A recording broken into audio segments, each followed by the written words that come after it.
Hello friends, स्वागत है आपके अपने यूट्यूब चैनल अमन्स केमिस्ट्री पर।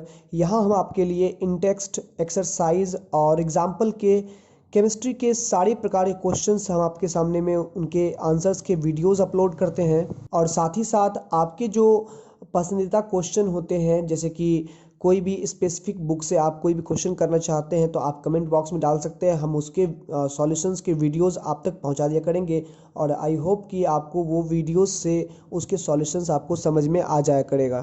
तो सॉलिड स्टेट के इंटेक्स्ट 1.5 के क्वेश्चंस की बात कर रहे हैं आज, जिसमें क्वेश्चंस कह रहा है यहाँ पर refractive index of a solid is observe to have the same value along all directions.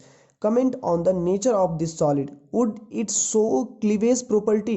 इसका मतलब हुआ कि एक सॉलिड है, क्रिस्टलाइन सॉलिड है या एमॉर्फस है, कोई भी सॉलिड हो सकता है। सपोज कीजिए यहाँ पर एक सॉलिड है जो कि ए और बी दो तरह के एटम से मिलकर बना हुआ है। तो यहाँ पर हम इसका एक रेगुलर क्रिस्टल बनाना चाह रहे हैं, तो दिखाते हैं आपको रेगुलर क्रिस्टल। तो फ्रेंड्स, आपको ये एक 2 डायमेंशनल क्रिस्टल दिख रहा होगा जिसमें कि हम दो एटम डाले हुए हैं ए और बी, जो कि कंटिन्यूअसली रेगुलर और रिपीटिंग ऑर्डर में यहाँ पर पैक्ड है। ठीक है, इसमें खासियत क्या है, अगर आप इस डायरेक्शन में जाते हो तो यहाँ पर देखोगे कि आपके पास ए और बी दो अलग अलग तरह के एटम हैं। लेकिन आप यहाँ पर डायरेक्शन अगर चेंज करते हो तो आपके पास या तो इस डायरेक्शन में बी ही मिलता है या तो ए ही मिलता है, यानी कि एक ही प्रकार के एटम मिलते हैं। सपोज करिए अगर लाइट को यहाँ से डाला जाए तो लाइट अगर इधर से पास करेगा तो इसको ए और बी दो डिफरेंट तरह के नेचर के एटम से होके गुजरना पड़ेगा, जिसके कारण से रिफ्रैक्टिव इंडेक्स कुछ और होगा। वही लाइट अगर इस डायरेक्शन से अगर पास किया जाए तो यहाँ पर जो है उनको एक ही प्रकार के एटम से पास होना पड़ेगा। दैट मीन्स उसका रिफ्रैक्टिव इंडेक्स इस दिशा में कुछ और होगा। तो प्यारे बच्चों, यहाँ पर अगर हम बात करेंगे तो एटम्स में डिफरेंस के आधार पर अगर हम बात करें तो यहाँ पर लाइट की स्पीड अलग अलग डायरेक्शन में अलग अलग होती जा रही है। ठीक है, इस प्रॉपर्टी को हम लोग बोलते हैं एनाइसोट्रॉपिक नेचर।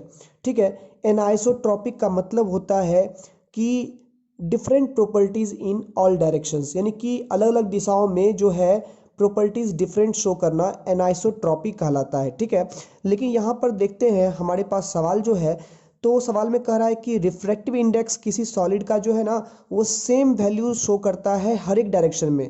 यहाँ पर देखिए, अगर ये क्रिस्टलाइन सॉलिड होता है तो उनके रिफ्रैक्टिव इंडेक्स अलग अलग डायरेक्शंस में अलग अलग हो जा रहे हैं। ठीक है, तो डेफिनेटली यहाँ पर क्या है कि आपके रिफ्रैक्टिव इंडेक्स यहाँ पर हर दिशाओं में सेम है। इसका मतलब ये आइसोट्रॉपिक है, और आइसोट्रॉपिक जो होते हैं वो एमॉर्फस सॉलिड होते हैं। ठीक है, एमॉर्फस सॉलिड में हर एक डायरेक्शंस में प्रॉपर्टीज जो होती है, एटम्स का अरेंजमेंट जो होता है वो एक जैसा ही होता है, मतलब इरेगुलर ही होता है। इधर जाओगे तो भी इरेगुलर, इधर जाओगे तो भी इरेगुलर, तो हर डायरेक्शन में उनकी प्रॉपर्टी सेम होती है।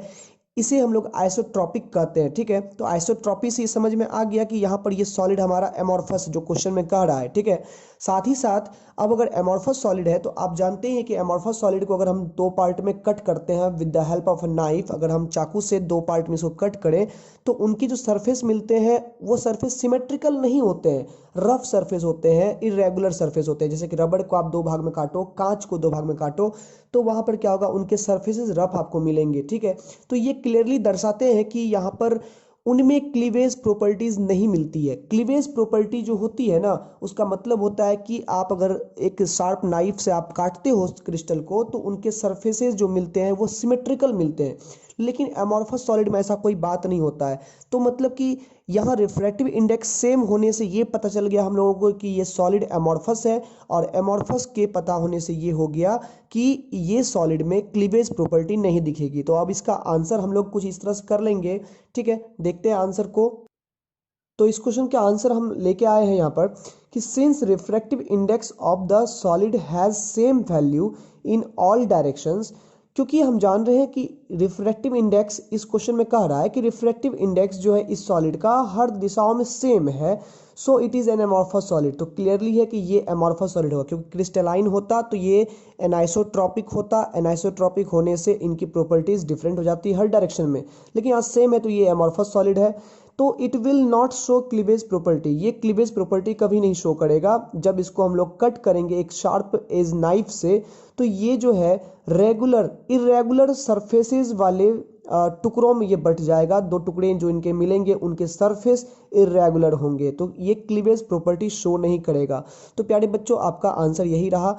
आपको इस क्वेश्चन का एक्सप्लेनेशन कैसा लगा आप इस कमेंट सेक्शन में जरूर बोल सकते हैं, और अगले वीडियो के लिए आप रेडी रहें, अगले वीडियो भी जल्दी ही आ जाएंगे। धन्यवाद।